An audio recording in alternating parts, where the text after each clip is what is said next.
تلفن ما در سرقت رفته بود، امروز پیدا شده. تشکر از بخش مدیر جنایی ولایت بلخ. تلفنم که تقریبا 5-6 ماه پیشتر از دروازه بلخ دمی میمن مارکت گم شده بود. تشکر میکنیم از کماندان امنیه و پرسنلشان که امروز به در تلفن ما را پیدا کرد.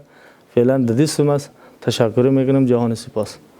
دوه میاشتې مخکې د از ما تلیفون د موټر نه مې ورک شوی و او په همکاري د قمانداني امنیه و مدیر صاحب د جنایي ټول پرسونال چې زما تلیفون یې پیدا کړی، زه ورنه تشکري کوم د ټولو پرسونال له. د بلخ ولایت عمومي قمانداني د جنایي جرمونو پر وړاندې د مبارزې مدیریت اړوند یوه څانګه د الکترونیکي امریت په نامه باندې ده چې په خپلو ورځنیو فعالیتونو کې یو فعالیت همدا دی چې د خلکو ورک شوي موبایلان پیدا کړي او متضررینو مشکلاتو ته رسیدګي وکړي.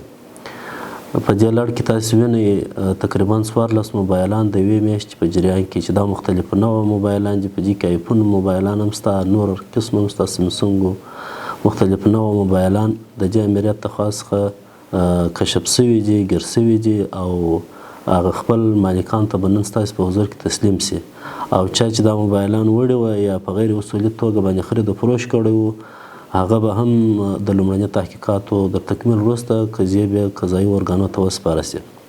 او بله په مجموع کې زموږ د بلخ د ښاریانو څخه غوښتنه دا ده چې کله چې دوی دا مشکل ورته پېښ شو، موبایل یې ورک شو یا موبایل یو چا غلا کړي په اصطلاح باندې، باید دوی دا په تن عریضه د قمندانۍ محترم مقام ته وکړي او موږ انشاءالله اجرات ورته کوو.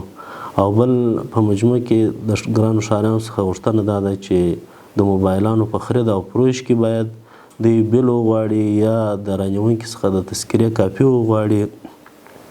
و ټولو دکاندارانو موبایل فروشانو ته مکتوبونه شفاهن دا خبره موږ رسولې ده چې د موبایلانو خرید و فروش باید د اسنادو پر بنا باندې، ځکه دا الکترونیکي شیان دي د دې وروسته دوسیې مشکلات لري در کشف لاندې، دا باید حتمي د اسنادو پر بنیاد باندې د دې خرید و فروش وشي.